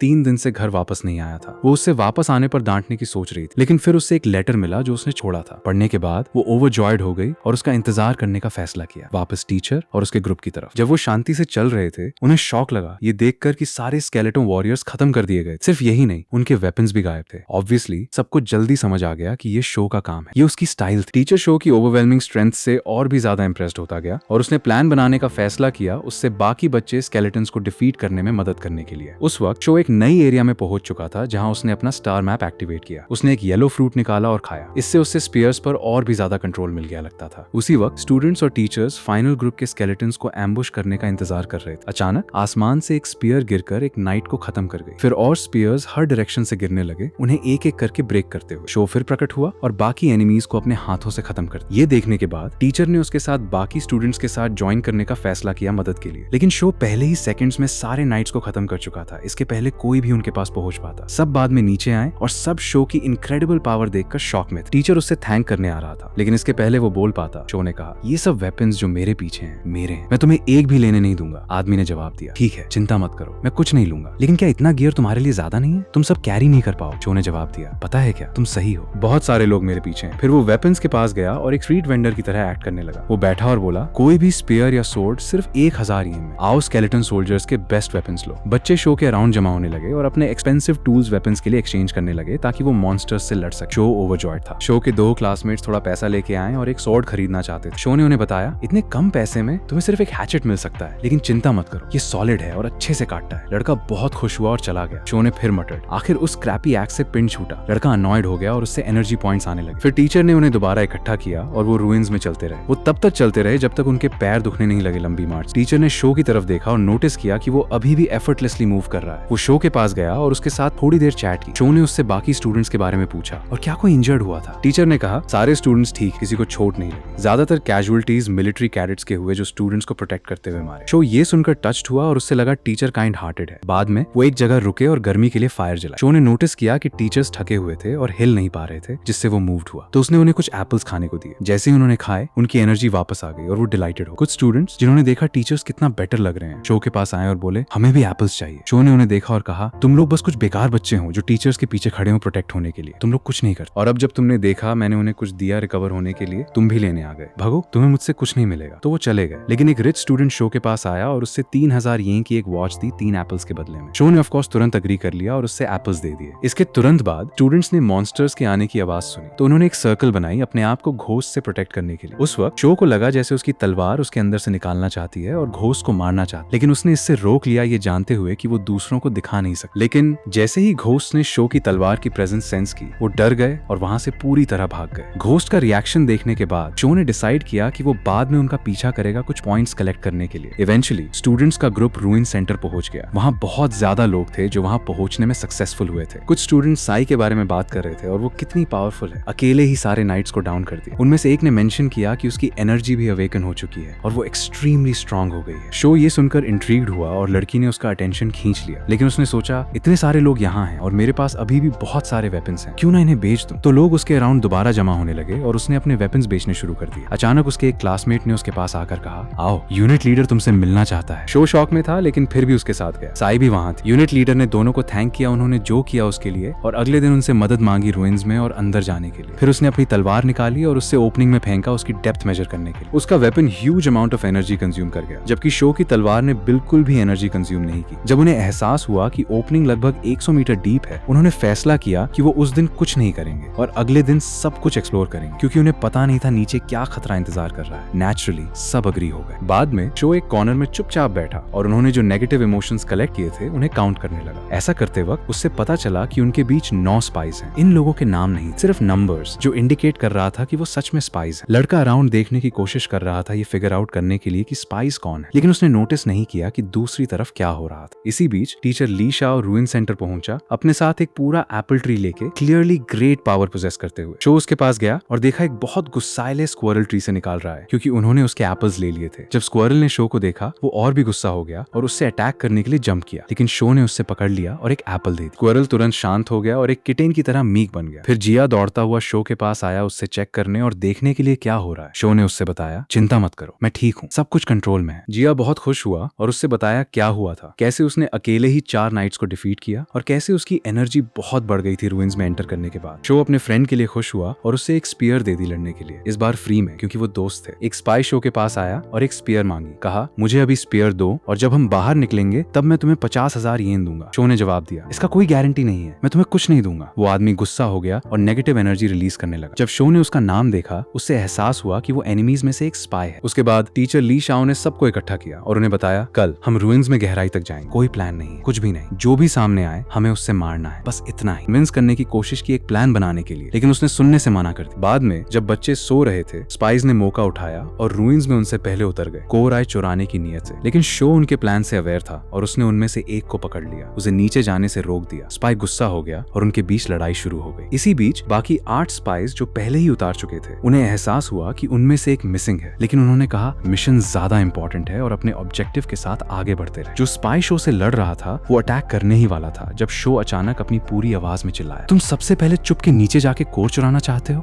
और ली शाओ ने भी नोटिस किया क्या हो रहा है। स्पाई को अचानक एक स्ट्रॉन्ग और अप्रोच करता हुआ महसूस हुआ और सच में टीचर ने उससे एक ही बार में स्ट्राइक कर दिया। उसके बाद टीचर ली ने कहा, मैंने कल अटैक करने से इसलिए मना किया क्योंकि मुझे पता था स्पाइस हैं और मैं उनके एक्सपोज होने का इंतजार कर रहा था। फिर उसने सारे केपेबल स्टूडेंट्स को इकट्ठा करने का ऑर्डर दिया ताकि वो मॉन्स्टर्स को एलिमिनेट कर सकें और कोरी को स्पाइस से पहले रिट्रीव कर सके। कैपेबल स्टूडेंट्स इकट्ठा हुए, शो और साई लड़की भी शामिल, और वो यूनिट लीडर के पास गए। लियो ने कमांडर से कहा, मुझे चाहिए तुम यहाँ रहो और बाकी एकेडमी स्टूडेंट्स को प्रोटेक्ट करो। कमांडर ने जवाब दिया, ठीक है, लेकिन अगली बार जब तुम कुछ प्लान करो मुझे इन्फॉर्म करना। लियो मान गया और फिर सबको इकट्ठा किया। उसने बैटल से पहले एक मोटिवेशनल स्पीच दी और कहा, सबसे इंपॉर्टेंट चीज है अपना दिमाग यूज करना। अगर कुछ होता है, नीचे वाला एरिया डेंजरस है और बाहर निकालने का सिर्फ एक रास्ता है, स्मार्ट थिंकिंग। सब अग्री हो गए और रेडी थे। फिर कमांडर ने स्काई नेटवर्क के एक मेंबर से रोप लैडर बनाने को कहा उनके उतारने के लिए। उसने बनाई और सब नीचे उतारने लगे। नीचे उतारते वक्त शो को अपनी तलवार से कुछ अजीब महसूस हुआ, लेकिन वो नॉर्मली चलता रहा। जब वो नीचे पहुंचे उन्हें शॉक लगा, सारे स्पाइस ने सुसाइड कर लिया था, एक भी जिंदा नहीं बचा था। ली उन्हें देखकर बोला, ये स्ट्रेंज रिचुअल्स हैं जो उन्होंने मारने के लिए किए, चलो इनसे इन्वॉल्व ना हो। वो आगे बढ़े और एक जगह पहुंचे जो मिस्टीरियस क्रिस्टल से भारी थी, जो सच में स्ट्रेंज दिख रहे थे। अचानक बहुत सारे घोस्ट निकले और स्टूडेंट्स पर अटैक करने लगे, लेकिन ली ने अपनी एनर्जी एक्टिवेट की और बहुत सारे घोस्ट को स्ट्राइक करके उन्हें प्रोटेक्ट किया, लेकिन उनकी संख्या ओवरवेलमिंग थी और वो बाकी ग्रुप को घेरा लिया। टीचर्स को जल्दी रियलाइज हुआ कि घोस्ट के बॉडीज वीक हैं और उन्हें एलिमिनेट करना आसान है, तो वो भी फाइट में शामिल हो गए। सब स्किलफुली लड़ रहे थे सिवाय शो के। हर मॉन्स्टर जो उसके पास आता उसकी तलवार की पावरफुल ऑरा सेंस करके भाग जाता। शो फ्रस्ट्रेटेड हो गया क्योंकि कोई भी उससे अटैक नहीं कर रहा था, तो उसने खुद घोस्ट को मारना शुरू कर दिया। कुछ घोस्ट डिफीट करने के बाद शो ने नोटिस किया कि उसकी तलवार उनकी एनर्जी एब्जॉर्ब कर रही है, जिससे वो और भी स्ट्रांग हो रहा है। लेकिन अचानक एक घोस्ट हैंड ने बैटल के दौरान एक सोल्जर को मार दिया। शॉकिंग बात ये थी कि ये कोई ऑर्डिनरी घोस्ट नहीं था, ये वही इंसान था जो स्पाइस में से एक था। वो रिचुअल जो स्पाइस ने किया था उसका मकसद था उससे घोस्ट बनाना, ताकि वो बिना नोटिस हुए आई ऑफ फॉर्मेशन चुरा सके। ली ये देखकर फ्यूरियस हो गया और एक पावरफुल डिफेंसिव स्पेल कास्ट किया उससे एलिमिनेट करने के लिए। फिर लाइशा ने बाकी टीचर्स को इकट्ठा किया घोस्ट को डिफीट करने का तरीका डिस्कस करने के लिए, लेकिन उन्हें पता नहीं था वो कहाँ है या उससे कैसे लोकेट करें। अचानक शो को अपनी तलवार गाइड करती हुई महसूस हुई उससे राइट साइड स्ट्राइक करने को बोल रही थी। उसने बात मानी, टंड हो गया और पूछा, तुम्हें कैसे पता चला वो कहाँ है? शो ने जवाब दिया, विश्वास करोगे अगर मैं कहूँ ये लक थी? ली ने कहा नहीं। शो ने कहा तो उस तरफ स्ट्राइक करो। ली ने सजेशन फॉलो किया और एक बार फिर स्पाई को हिट किया। शो शॉक में था कि ये चांस से दोबारा काम कर गया। कुछ और अटेम्प्ट्स के बाद जो मिस हुए, ली को एहसास हुआ कि पहले वाले हिट सच में लक। वो शो से दूर हट गया और मिशन कंटिन्यू करने की तैयारी करने लगा। अचानक एक मैसिव गेट खुला और काउंटलेस एनिमीज निकालने लगे, उन्हें अनहिलेट करने की धमकी देते हुए। स्केलेटन्स का लीडर अपीयर हुआ और बोला, तुम्हारी हिम्मत कैसे हुई मेरी फोर्ट्रेस में घुसने की? तुम में से कोई भी यहाँ से जिंदा नहीं जाएगा। ली ने स्टूडेंट्स की तरफ मुड़ के कहा, वो स्पीयर देख रहे हो जो वो पकड़े है? यही शायद आई ऑफ फॉर्मेशन है। उससे मुझे छोड़ दो, मैं एनिमी कमांडर को डिफीट करके उससे ले लूंगा। बाकी सब अपने आप को प्रोटेक्ट करो और बाकी को वाइप आउट करो। सब अग्री हो गए और बैटल शुरू हुई। ली ने फियर्सली फाइट किया और एनिमी लीडर को स्ट्राइक करने में सफल हुआ, यहाँ तक कि उसके घोड़े को भी मार दिया। लेकिन कमांडर एनरेज्ड ऑल आउट चला गया और दोनों के बीच एक डेडली ड्यूअल शुरू हुआ। इसी बीच स्काई नेटवर्क मेंबर्स और स्टूडेंट्स वीकर मॉन्स्टर्स से लड़ने लगे और सक्सेसफुली उन्हें एक एक करके डाउन करने लगे। एक मॉन्स्टर शो को स्ट्राइक करने वाला था, लेकिन साई ने उससे प्रोटेक्ट किया और बाकी सारे रिमेनिंग एनिमीज को अकेले डिफीट कर दिया। शो भी एक्साइटेड हो गया और फाइट करने के लिए आगे भागा। लेकिन जैसे ही स्केलेटन्स ने उसकी तलवार की पावर सेंस की, वो डर के भाग गए। उस वक्त शो ने बैटल छोड़कर कासल के अंदर गहराई में जाने का फैसला किया। वापस जाने से पहले कुछ वैल्यूएबल ढूंढने की उम्मीद में वो सच में कासल में एंटर हुआ, लेकिन उससे अपने अंदर कुछ स्ट्रेंज महसूस हुआ, जैसे उसकी तलवार वार्न कर रही हो कि कोई उससे देख रहा है। वो एक सर्टेन एरिया में गया जहां एक स्पाई छुपा हुआ था, उससे असैसिनेट करने का इंतजार करते हुए, लेकिन तलवार ने उससे पहले नोटिस कर लिया। इसी बीच ली और एनिमी कमांडर के बीच बैटल फियर्सली जारी थी। ली ने कमांडर की स्पेयर पकड़ ली और छोड़ने से मना कर दिया। इसके बावजूद कमांडर उसके लेफ्ट और राइट शेक करने की कोशिश कर रहा था। उसी वक्त शो एक बहुत स्ट्रेंज जगह पहुंचा जहां एक साइन था जिसमें लिखा था नो एंट्री। ऑफ कोर्स उसने अंदर जाने का फैसला किया। अंदर जाते ही उससे बहुत सारे गार्ड्स खड़े दिखे, मोशनलेस, सब स्पीयर्स पकड़े हुए। जब शो ने स्पीयर्स देखे, वो उनके पास गया वेपन्स लेने के लिए, लेकिन जैसे ही वो क्लोज आया, गार्ड्स मूव करने लगे और उससे अटैक कर दिया। शो ने अपनी तलवार निकाली और सारे गार्ड्स उसकी पावर से डर गए और पीछे हट गए। उसने उनसे एक एक करके स्पीयर्स कलेक्ट करना शुरू किया। एक गार्ड ने अपनी स्पीयर देने से मना किया, लेकिन शो ने अपनी तलवार निकालकर उसे थ्रेटन किया। गार्ड रेजिस्ट नहीं कर पाया तो शो ने फोर्स से स्पीयर ले ली। फिर शो बाकी गार्ड्स के थ्रू मूव हुआ, उनके सारे वेपन्स लेता हुआ। इसी बीच एनिमीज ने टीचर्स और स्टूडेंट्स को ओवरवेल्म कर दिया था और सिचुएशन और भी बाढ़ होती जा रही थी। एक टीचर स्केलेटन्स के हाथों मरने ही वाला था, लेकिन लड़की ने एक इंस्टेंट में सारे एनिमीज को वाइप आउट कर दिया। मास्टर ली एनिमी कमांडर के साथ इंटेंस बैटल जारी रखे हुए था। कमांडर ने ली को रिस्ट्रेन कर दिया और उससे मूव करने से रोका, लेकिन ली ने अपनी सारी पावर अनलीश की और दोबारा अटैक किया। कमांडर के एक स्पीयर को पकड़ लिया। उसी वक्त साई ने बहुत सारे एनिमीज को डाउन कर दिया था और उसकी एनर्जी ऑलमोस्ट खत्म हो चुकी थी। उस मोमेंट शो एक जगह के पास पहुंचा जो लग रहा था असली कोर आई रखता है। एनिमी कमांडर ने शो की प्रेजेंस सेंस की, अपनी स्पीयर ली के पास छोड़ दी और तेजी से शो की लोकेशन की तरफ भागा। जहां तक ली की बात है, स्पीयर लेने के बाद और ये रियलाइज करने के बाद कि रूइंस गायब नहीं हुए, उससे समझ आया कि ये असली कॉरी नहीं। वो कमांडर का पीछा करता रहा जब तक गार्ड्स तक नहीं पहुंचा। एनिमी कमांडर ने फिर गार्ड्स को ऑर्डर दिया ली को मारने के लिए और लगने लगा जैसे वो एक ट्रैप में फंस गया है। इसी बीच सबकी एनर्जी पूरी तरह ड्रेन हो चुकी थी और उनके दिलों से होप फेड होने लगी। उन्हें लगा उनका अंत निकट है। लेकिन कमांडर के शो तक पहुंचने से थोड़ा पहले शो ने कुछ खोला जिससे असली कोर आई रिवील हुआ। जैसे ही उसने उससे टच किया, रूइंस में सब कुछ गायब होने लगा। कमांडर और उसके साथ सारे लोग गायब हो गए और सब कुछ कोर आई में एब्जॉर्ब हो गया, यहाँ तक कि वो स्पीयर्स भी जो शो कैरी कर रहा था। बाहर खड़े लोग धीरे धीरे मिस्ट को छानते हुए देख रहे थे और सब लोग रूइंस से रियल वर्ल्ड में वापस आने लगे। खुशी से ओवरवेल्म थे कि वो अभी भी जिंदा है। क्लास लीडर के सर पर चोट लगी थी और वो बैठा ट्रीटमेंट ले रहा था। अचानक जिया दौड़ता हुआ आया और शो के बारे में पूछा। क्लास लीडर उससे वेपन्स डिस्ट्रीब्यूशन एरिया ले गया उसके बारे में पूछने के लिए, लेकिन वहां के टीचर ने कहा उससे ढूंढो, अगर वो यहाँ नहीं है तो शायद तुम्हें उसकी बॉडी मिल जाएगी। वो लड़का रूइंस में इनक्रेडिबली स्ट्रॉन्ग था। ये बिलीव करना मुश्किल है कि वो इतनी आसानी से मर जाएगा। सब हार्ट ब्रोकन हो गए। फिर एक सडन अनएक्सपेक्टेड मोमेंट में शो अंदर आया। रूइंस से जो कुछ उसने गेन किया था उससे ग्लो करते हुए सब स्टन रह गए। किसी को अपनी आंखों पर विश्वास नहीं हो रहा था। शो टीचर के पास गया, उससे वो स्पीयर्स दे दिए जो उसने कलेक्ट किए थे और फिर बाकी सबको अपसेट कर दिया, उनसे पॉइंट्स क्लेम कर फिर शांति से चल दिया। चलते चलते उससे लू से एनर्जी पॉइंट्स आने लगे क्योंकि वो अभी भी उससे गुस्सा थी। उसने उससे एक पेड़ पर बैठा पाया उसका इंतजार करते हुए और वो कूद कर नीचे आई उससे अपनी यूजुअल किक से ग्रीट करने के लिए। फिर उसने उसका पूरा बॉडी चेक करना शुरू किया ये कंफर्म करने के लिए कि उससे कोई चोट तो नहीं लगी। जब उसने देखा वो ठीक है, वो पूरे जॉय के आंसुओं में बिखर गई। ये एक इनक्रेडिबली इमोशनल और ब्यूटीफुल मोमेंट था डियर व्यूअर। उसके बाद लड़के ने उससे अपोलोजाइज किया, उससे अकेला छोड़ जाने के लिए इतनी देर तक, और उससे गले लगाया। फिर उसने प्रॉमिस किया कि वो उससे सिटी के बेस्ट रेस्टोरेंट ले जाएगा इसकी भरपाई करने के लिए। लड़की ओवरजॉयड हो गई और दिन उस टचिंग सीन के साथ खत्म हुआ। मास्टर लाई शाओ रूइन से बाहर निकालने के बाद काय ऑर्गेनाइजेशन की तरफ गया उन्हें बताने के लिए क्या हुआ था और कि एक सर्टेन इंडिविजुअल ने कोर आई चुरा लिया है। यूनिट लीडर उससे जाने से पहले कैच कर लिया और पूछा उससे रिपोर्टर्स को क्या कहना चाहिए जो उस जगह स्वाम कर रहे थे। ली ने उससे बताया, उन्हें बता दो मेरे पीछे कुछ अर्जेंट है और मैं ऑर्गेनाइजेशन की तरफ जा रहा हूँ क्योंकि मुझे शक पाइज ही हैं जिन्होंने कोर आई लिया है। आदमी ने जवाब दिया, ठीक है। इसी बीच शो और उसकी बहन सेफली घर वापस वापस जा रहे थे जब उन्हें बुजुर्ग आदमी मिला जिसने उनसे चेक इन करना शुरू किया। बुजुर्ग आदमी ने शो से कहा, पूर ट्रेनिंग करंट के अगेंस्ट रोइंग जैसी है, अगर तुम रुक गए तुम्हारा बॉडी वीक हो जाएगा और रिग्रेस करेगा। शो ने जवाब दिया, तुम बिल्कुल सही हो, लेकिन सेफ ट्रेनिंग उन रूइंस से 100 गुना बेहतर है। फिर बुजुर्ग आदमी ने शो को बताया कि उसकी बहन हर दिन बाहर जाकर उसे ढूंढ रही, यहाँ तक कि सिटी के सबसे ऊंचे पेड़ पर भी चढ़ी, उम्मीद करते हुए कि उससे वापस आता हुआ देख सके। शो ये सुन के ओवरजॉयड हो गया, जबकि उसकी बहन काफी एम्बैरेस्ड लग रही थी। उसके बाद शो घर वापस आया और अपनी बहन से अपना क्रीचर समन करने को कहा। उसने किया और पूछा, तुम्हें इसकी क्या जरूरत है? शो ने कहा, बस देखो। उसने अपनी पावर एक्टिवेट की और 2 एनर्जी स्टोन्स निकाले। लू शॉक में आ गई और पूछा, तुम्हें ये कहां से मिले? शो ने जवाब दिया, घोस्ट को डिफीट करना शुरू करने के बाद मेरी तलवार उनकी एनर्जी अब्सॉर्ब करके इससे क्रिस्टल में कन्वर्ट कर देती है, और जो कलर्ड क्रिस्टल है वो एक स्ट्रेंज एंटिटी को अब्सॉर्ब करने से आया, हमारा कंसर्न नहीं है। लड़की ने फिर पूछा, तो हम इनका क्या करेंगे? शो ने जवाब दिया, अगर तुम्हारा क्रीचर इससे खाए इसकी पावर बूस्ट होगी और वो लेवल अप हो जाएगा। तो क्रीचर ने उससे खाया और उसकी डार्क एनर्जी सिग्निफिकेंटली बढ़ने लगी, लेकिन अचानक वो अनकंट्रोलेबली हंसने लगा और दोनों रिजल्ट देखकर स्टन रह गए। लू चिल्लाई, तुमने उससे कौन सा क्रिस्टल दिया? एक लाफ्टर क्रिस्टल। पहले तुमने मेरा पिग मारा और अब ये लाफिंग क्रिस्टल दे दिया। तुम बिल्कुल यूजलेस हो। कुछ डार्क पॉइंट्स उससे फ्रस्ट्रेशन में निकले। शो ने जल्दी से कहा, ठीक है, मेरे पास तुम्हारे लिए एक और गिफ्ट है। उसने 2 एप्पल्स निकाले जो उससे रूइंस से मिले थे उसके खाने के लिए, और लड़की उन्हें देखकर बहुत खुश हुई। जब लू खा रही थी, स्क्विरल ने उससे देखा और बहुत अपसेट हुआ, लेकिन जब लू ने उससे देखा वो बहुत प्लीज्ड हुई और बोला, आज से